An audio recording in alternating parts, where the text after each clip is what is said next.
पे राम जी महाराज ने अपना जो भी कुछ कहने करने का था सब कह दिया। तो फिर भरत जी महाराज को उन सारी परिस्थितियों को देखते हुए दोबारा उस समाज में खड़े होकर कहना पड़ा। जब राम जी महाराज ने ये कह दिया कि मन प्रसन्न करे सको तरी कहूँ करो सोई आज, और सत्य संग रघुवर वचन सुनवा सुखी समाज। भरत जी महाराज ने ये कह दी कि सीता पद से का ही काम नहीं तो देवताओं की बात रहेगी। तो भरत जी महाराज ने कही कि प्रभु आपने जो कुछ कह दिया तो अब मेरे लिए कहने को तो कुछ बचा ही नहीं, क्योंकि कहो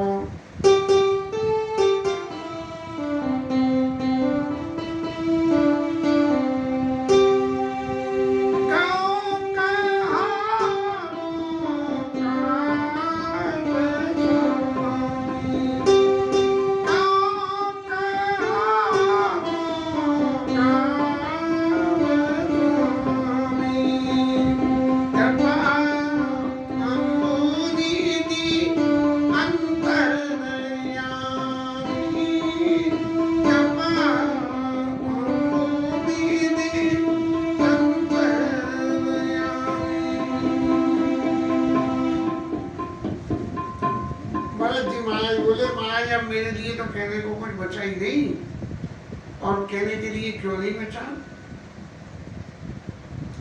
मेरे चित्त की सबसे बड़ी कल्पना एक ही थी कि भामोहि कारण सकल उपाधि, ये जो कुछ भी हुआ है वो मेरे कारण हुआ है। और जब ये सब मेरे कारण हुआ है तो मेरे कारण हुए हुए इस सारे कार्य की वजह से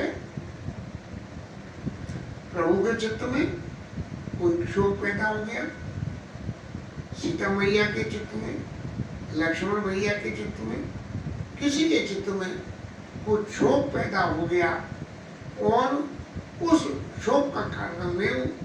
तो मैं अपने इस क्षोभ के कारण को मिटाने के लिए आपके दर्शन करने को आया, और आपके यहाँ आके दर्शन करने के उपरांत जो कुछ आपने कहा वो उस सभी बात को सुन के समझ के मुझे ये एहसास हो गया कि इस सभी कारण के पीछे यद्यपि हूँ मैं ही, लेकिन इसके पीछे प्रभु के चित्त में कोई किंचित भी क्षोभ नहीं है, क्योंकि कृपा अम्बो निधि अंतर्यामी, कृपा करने में तो आप इतने पक्के हो कि उसकी कोई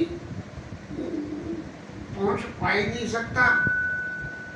चित्त की बात को आप जानने वाले हो, इसीलिए भी कुछ पता नहीं लगता। लेकिन जब मैंने यहाँ आके ये दर्शन किया, गुरु प्रसन्न साईब अनुकूला, मिटी मलिन मन कल बीत सूला, मिटी मलिन मन कल बीत सूला। यहाँ आके मैंने क्या अनुभव किया। अयोध्या में गुरुजी महाराज तो राजा बनाने के लिए कह रहे थे, और उन्होंने बहुत यत्नों से सारी बातें कही कि मेरे को राज स्वीकार करना चाहिए, और लोक शास्त्र का प्रमाण भी दे दिया। मेरा मन नहीं माना, लेकिन यहाँ आने के बाद जब गुरुजी का मैंने वक्तव्य सुना और उनके विचार को देखा कि भरत जी जो चाहते हैं मोरे जान भरत रुचि राखी, जो कीजिए सो से मेरी, तो राम जी महाराज ने कही है। गुरु जी महाराज ने भरत ही भगति में से भाई में तो भोरी, मेरी तो मती अब भोरी हो गई, बावड़ा हो गया हूँ मैं तो। मैं जो कुछ कहूँ उस बात को तो सब लोग विचार करना, सोचना, समझना, लोक मत साधु मत। भरत अभिनय सादर सुनिया करिय विचार होर, करव लोक मत साधु मत लोक मत नप नयन निगम।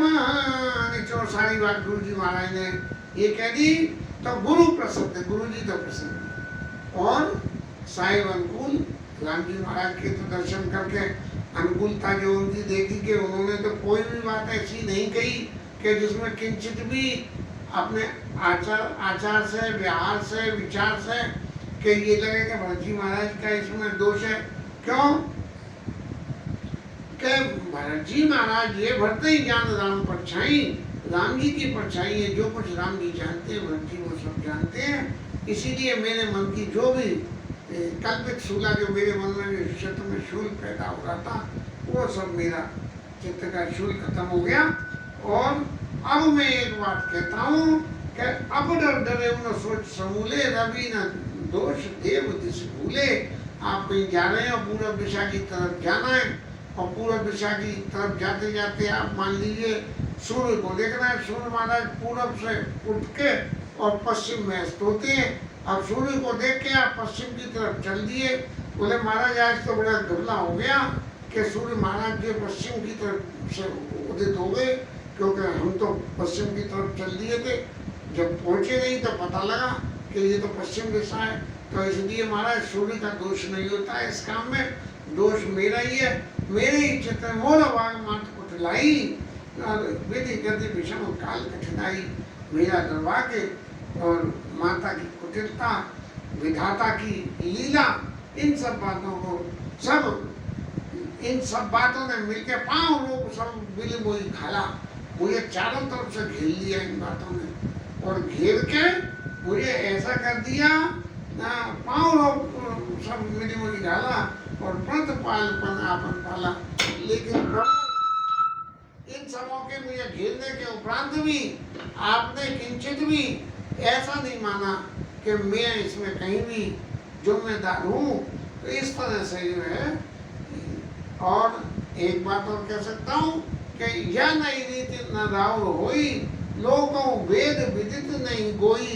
ये महाराज आपकी कोई नई रीति मेरे ही संग थोड़ी है। आप तो सबके संग ऐसा ही करते हो कि अपने जो सेवक हैं, अपने जो भगत हैं, उनके अवगुणों का छुपाव करते हैं, उनके गुणों का प्रकाश करते हैं। जब वन बल बल एक गोसाई कही होई भल खास भलाई। जग का भला अनबल बुरा भला सब कैसे होता है कि क्या कि देव देव तर शरीर से स्वभाव सन्मुख विमुख न कावी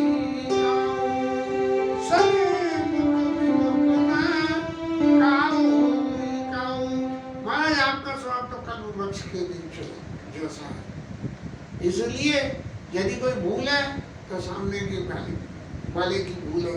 तो एक उदाहरण दें, एक व्यक्ति जंगल में गया,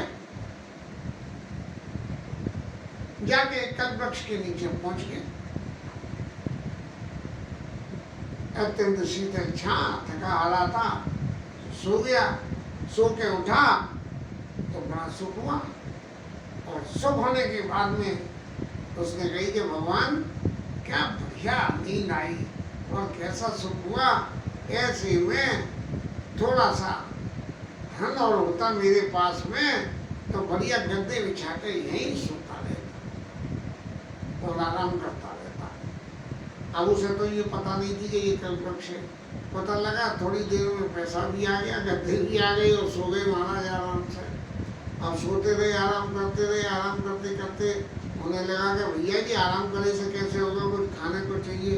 तो खाने को आ गया और कोई भी आवश्यकता थी, सब आवश्यकता की पूर्ति हो गई। लेकिन वो महाराज ये नहीं समझ पाए कि मैं कल वृक्ष के नीचे बैठा हूँ। और तभी अपने संदेह भ्रम से उनको ऐसा लगा कि भैया ये सारे सुख तो यहाँ मिल गए, कहीं ऐसे में बदमाश ना आ जाए जो मुझे लूट के ले जाए, ये सब मेरा सुख साम्राज्य मेरा चला जाएगा। तभी इतने में बदमाश आ गए और लूट के ले गए और सब कुछ चला गया। तो देव देवतर सुरेश स्वभाव आपका तो कल वृक्ष के समान है।